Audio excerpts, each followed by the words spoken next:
So if you were going to open your own restaurant, given what you know about the health department, would you open it in Long Beach or would you open it somewhere else?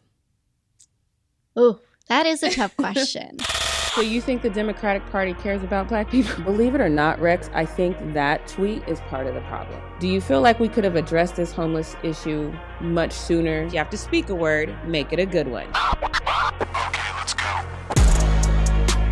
Welcome back to The Word. I'm your host, Jackie Rae. I am so excited because we used to do this thing here on The Word where I would bring a reporter on once a month so you could get to know them. I stopped doing that mostly because people would give me the stank eye. They didn't want to be in front of camera. They don't like the camera the way that I do, which is fine. But Caitlin and I have quickly become great friends, and we talk a lot, we hang out. She's an amazing food reporter for the Long Beach Post. She's been in the middle of a lot of things. I did not know how messy the Long Beach food scene was until she got here. I think it's very important for you guys to meet her, especially if you're a foodie. So Caitlin Antonio's food reporter for the Long Beach Post is joining me today. Thanks for having me. I know this is going to just be like two friends talking, so get comfortable, you guys. I know. I have to be, we kind of have to put our filter on a little bit. A little bit. Can't give you all the tea, but right. I'm so glad you're here. So let's just talk about you in general. Let's talk about your journalism background before we get into all the fun stuff. So how did you start your career in journalism? So I always knew I wanted to write. I come from a family, my dad's a doctor, and so he very much kind of tried to steer us towards the STEM sort of realm. And I knew I wanted to write. I didn't quite know what. There was like a fleeting moment when I was very young where I thought about journalism, but I'd never met a journalist. I didn't really know like what that meant. So I kind of just moved on from that idea. And then in college, I was an English major. I went to UC Irvine. I was an English major, and I joined the school newspaper. And my first assignment was just covering like grad students putting on concerts like towards their PhD or master's. I can't remember. And like they were totally free. They were like in the middle of the day. I had a ton of fun going. I was like, this is like a great break in my school day. So I wrote a story that was kind of like, there was nobody at these concerts. They're free. They're from our students. Like more people should go to these. And I got a couple emails from people within the music department who were like, hey, thanks. Like, this is really cool. We always feel like, you know, our stuff isn't promoted or paid attention to on campus. And I got the bug. I was like, oh, I get it. Like, this is what I'm meant to do. And so I added literary journalism on as a second major, but that kind of became like my primary. Like, that's where I poured all of my energy into. Stayed with the school paper all 4 years, joined the radio so I could kind of get some broadcast experience. That's why you weren't afraid to be. Everybody else in the newsroom was like, "Are you not going to be on camera?" You were like, "Yeah, I'll do it." I mean, yeah, it's not my favorite. Like, I don't love being in like our Instagram reels, as you may know. But talking about my job is something I really love doing. Right. So I don't mind coming and doing that. And I'll probably never watch this. So I was just going to like pretend it doesn't happen. You can talk, but you just don't want to see it. Exactly. Gotcha. Yeah, exactly. I'm like never going to look at myself because then I'll spiral. That is hilarious. Okay. So then after college, what was your first job? So I went to grad school because so the program at UCI is great, but it's literary journalism. So it's like all long form, like magazine style writing. So I was like applying for internships and applying for jobs that were like, you know, asking for news clips, and my clips were like, here's a 5,000 words. Yeah, 15 pages on recreating, you know, this Rolling Stones concert or whatever it was. So one of my professors was like, well, grad school might be what you got to do if you really want this. And my parents were pushing me to go to grad school. So I went to Columbia, did an investigative journalism like major. It was like this separate program you have to apply into at Columbia. So I got my master's there, and then I graduated during the pandemic. So I spent a year freelancing, and I'm very grateful for the people who took a chance on me because I got to work with some really good newsrooms and projects. I worked at this local publication called The City, writing obituaries for months of people who, and the whole philosophy behind that was getting an obituary in an established paper costs money. And these people who were dying of COVID-19, especially very early, were from low-income areas, Black and brown, did not have the resources. Some of them didn't speak English, like their families didn't speak English. And so the philosophy of the team that put, it's called Missing Them Project together, where like, we need to do this for free and we need to try to document as many of these people's stories as we can. So I wrote obituaries 4 months, and then did a couple stories off of that as well. And then moved back to California because I knew I wanted to report here because I'm from this area, and I really wanted to come back and tell stories here. So I worked with Cal Matters, which is kind of like a focus on state policy, and that was all COVID coverage still. And so I did kind of more accountability data journalism. It was all based on like public records requests. And then in 2021, I got a job with the Orange County Register, worked there, and started as a breaking news, like crime and public safety reporter, and then shifted into food. And then That's a shift. Yeah. Yeah. How did that happen? It happened because I was burnt out. And the crime and public safety, you know, it takes a toll on you. Breaking news takes a toll on you.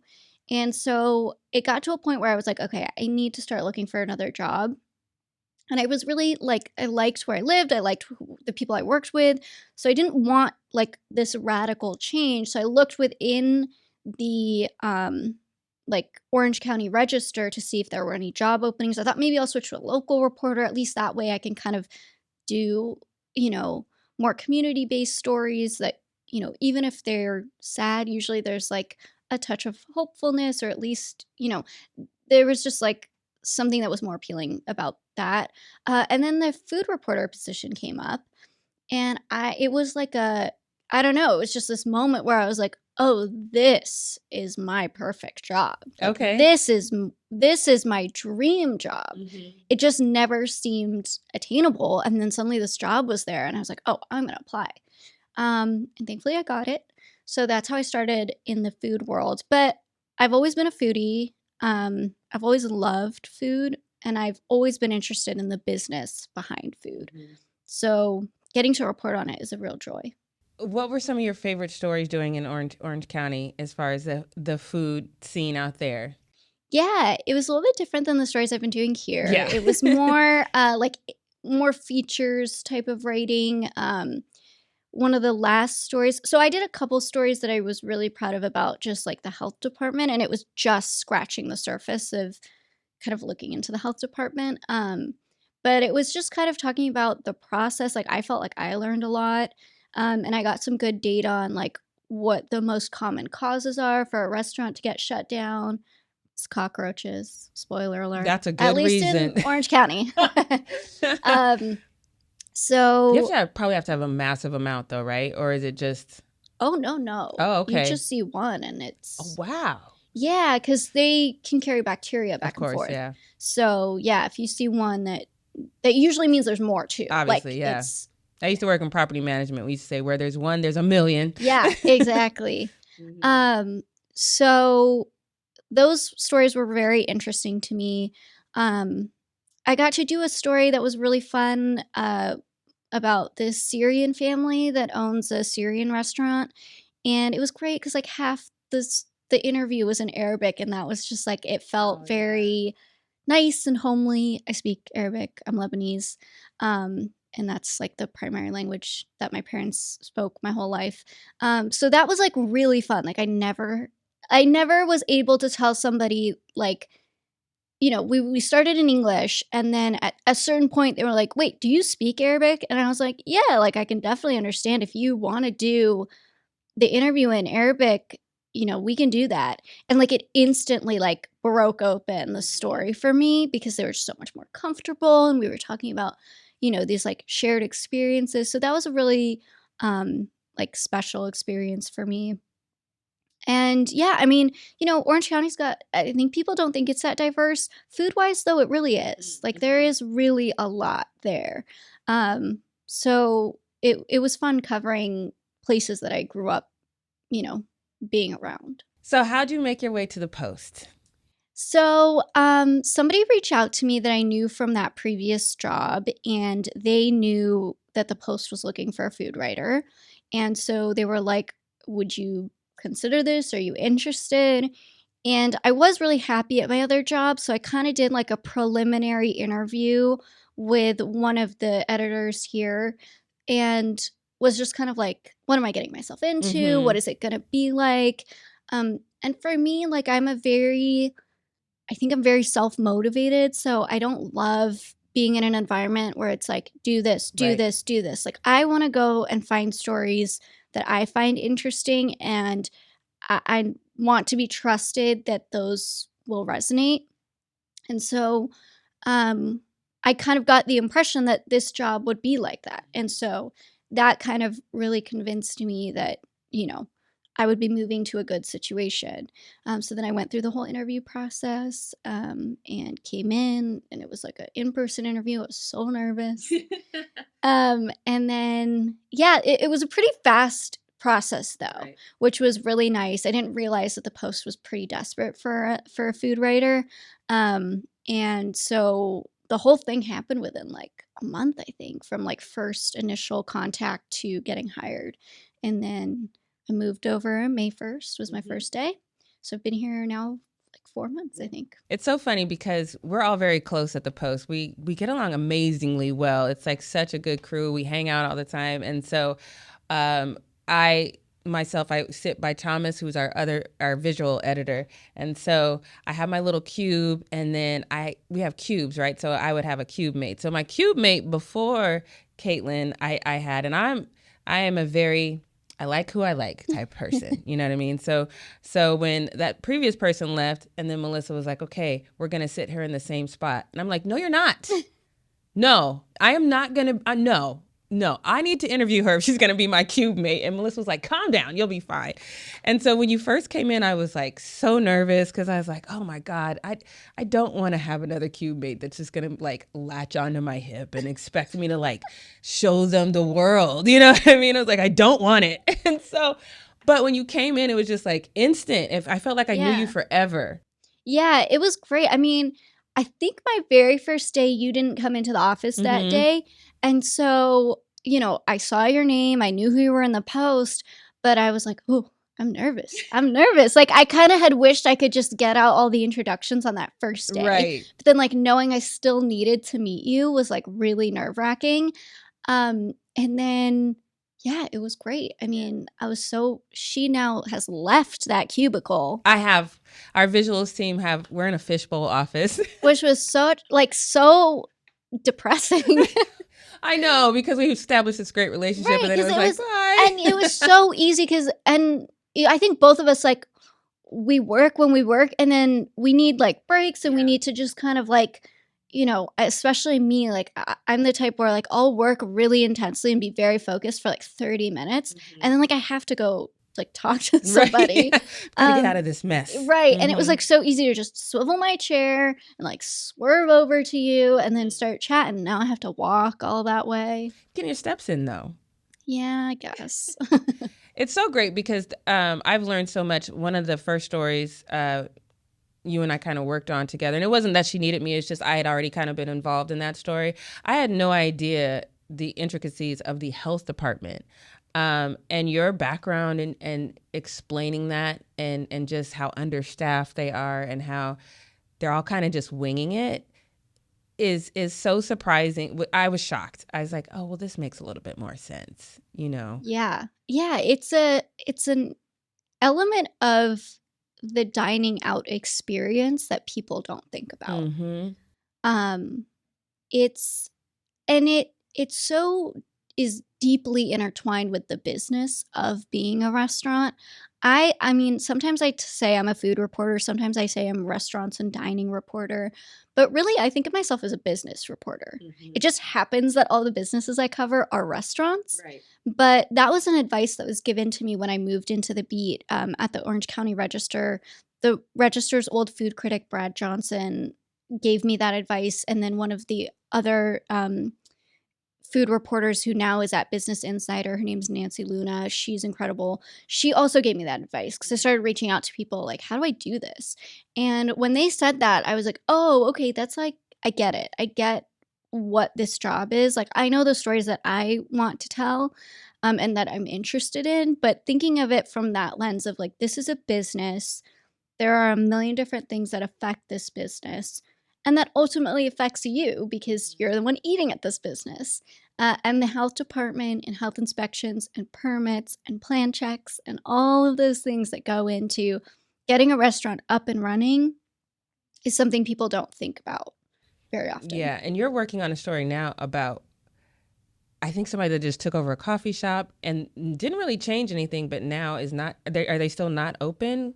No, they're not open. The steps it takes to get a business open in this city is very difficult. And it's always that balance of keeping in mind, like, yes, things need to be safe, things need to be healthy for the public to go into, and all of those things. So it's this constant balancing act of, the city has to do its job. These restaurants have to abide by it.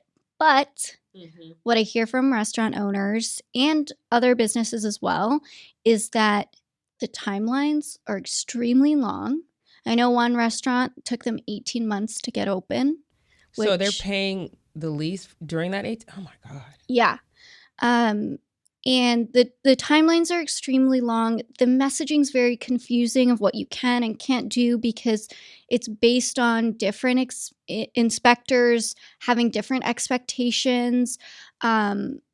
It's all these things that you're battling, and really, it's most restaurants are kind of a money sink. Profit margins are, they can be 8%, they can be 20%. Like if you're at 20% profit margin, you're rolling in it. You're like, your restaurant's doing really good. But it's, closer probably is like the average of 15. So when you think about, like, people think that restaurants make a lot of money because you're paying a lot every time you go eat. And I get that. But there's so much cost that goes into running a restaurant. To swipe a credit card, you have to have a POS system that costs money that you have to pay every month. You have to pay, obviously your staff. And some restaurants can provide benefits, some restaurants don't. That's a whole other thing we can get into.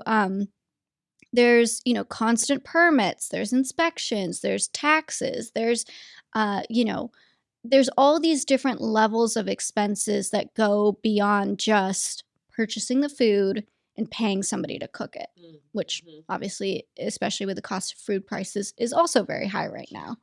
People always say, just make it at home, it's cheaper.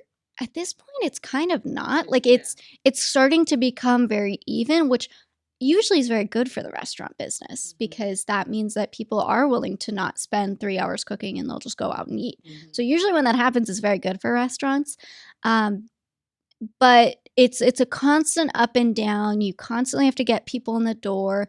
It's a very competitive business, because people feel very strongly about where they want to go and what they like and what they don't like. It's also very subjective. Social media is now an element that restaurants have to combat. So it's a tough industry.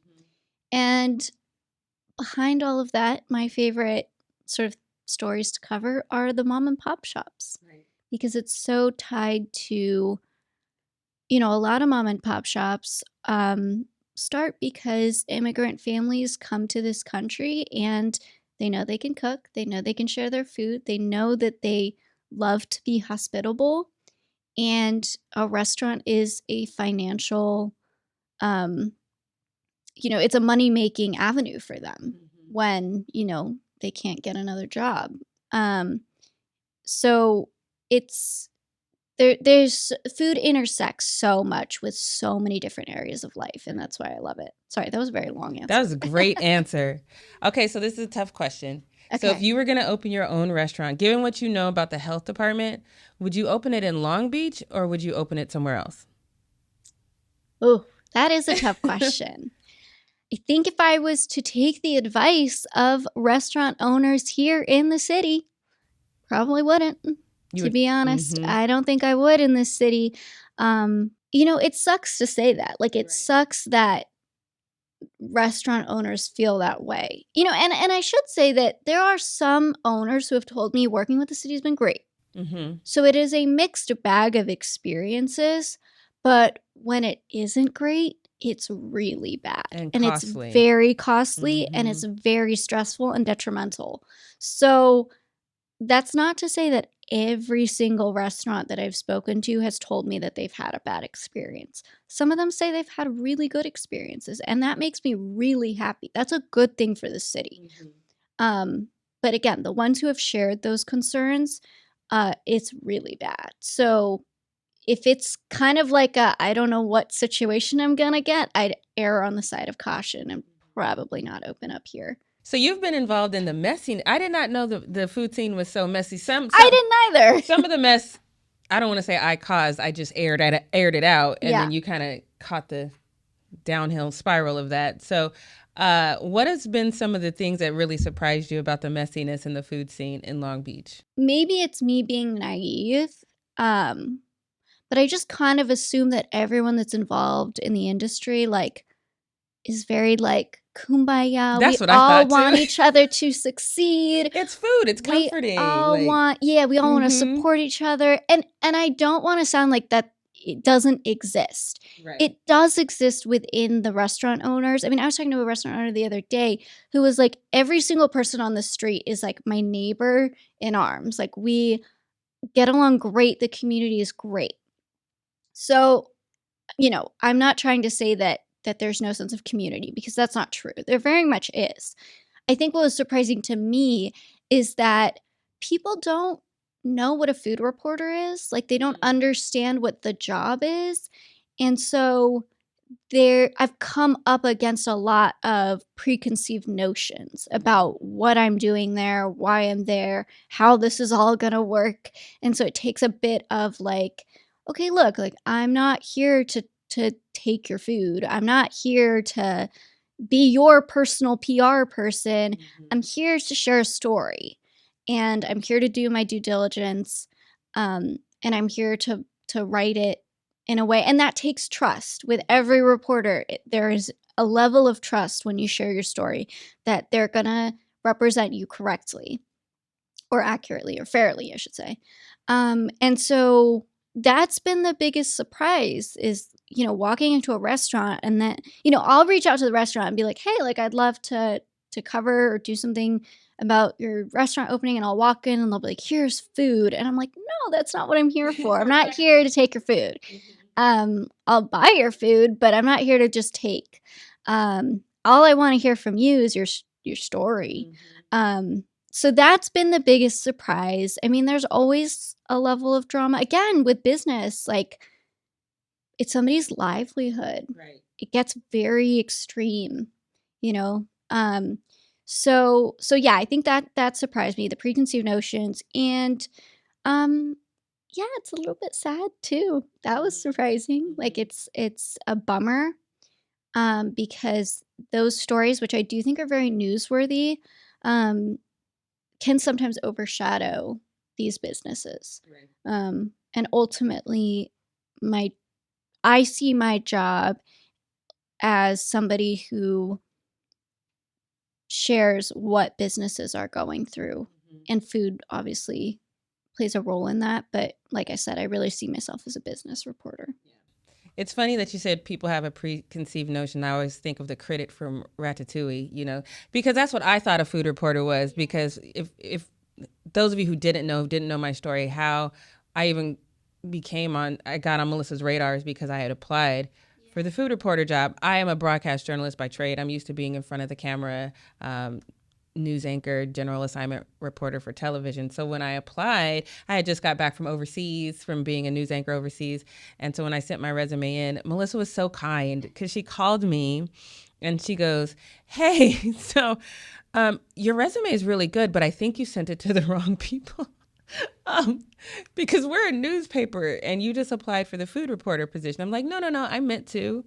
And she goes, do you have any food writing experience? I go, no. She goes, what do you think it is? And I was like, I could go around and eat a bunch of free food. She goes, that's not at all what it is. And I go, oh, sorry. She goes, I said, well, do you want to? She said, yeah, no, we can't use you, but your stuff is great. I just wanted to make sure you got it to the right person, which I thought was so sweet. But everything works out. Everything happens for a reason. Because if Yeah, well, just to say, I applied for, I think like the investigative reporter position here back in like 2021. I think I sent Melissa like 10 emails, like follow-ups. She clearly never forgets.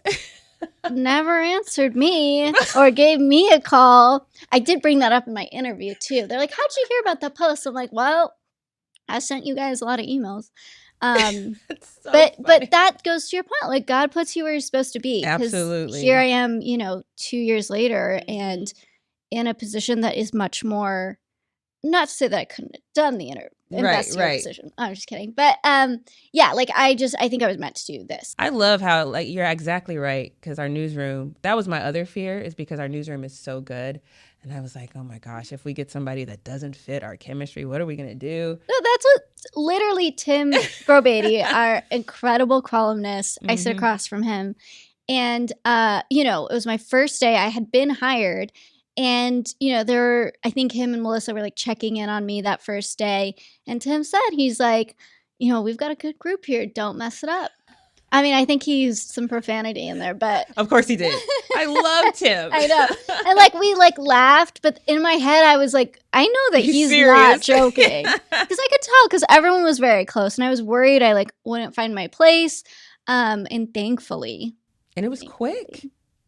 Everyone's great. Yeah. I mean, everyone's great. And that's what I love about food. Everyone can talk about food. You could be the most polar opposite from somebody, but you both got to eat. Isn't that so true? And that's what's not to get too ooey gooey about it, but it's so beautiful. Sometimes it makes me emotional because it's everyone has a food experience. Whether you grew up eating canned, ravioli, or you grew up with a mom who cooked 3 times a day for the whole family, or you grew up eating out, everyone has a story to share when it comes to food. It really does. And you brought up Ratatouille. I mean, that's my favorite movie. I love that movie. Because it, when you have a bite of something that can make you feel that's the most human, beautiful thing ever.